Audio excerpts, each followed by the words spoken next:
So guys, ayan yung status ng excavation natin. Ayan o.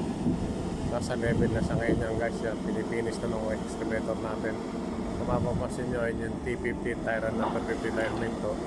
So 51, 52, 53, 54, mga hanggang 54 kaya yan.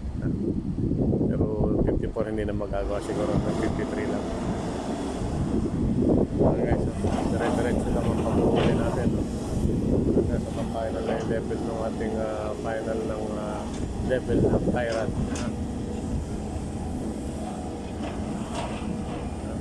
Dinadala na rin sa likod.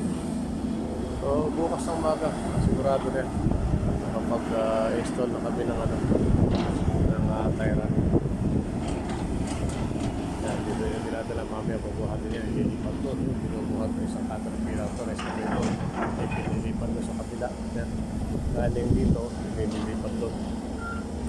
Yan na. Ganda na nung kita na natin yung level ng Tyrant guys. So, bukas umpisa na tayo magbutas ng hole ng Tyrant. So guys, magagaling itong mga operator natin, mga international operator ito guys. Ito yung contractor natin, may pinakalaking contractor dito sa bilid ng excavation. Sa contractor namin ito. Kailangan ng excavation yan.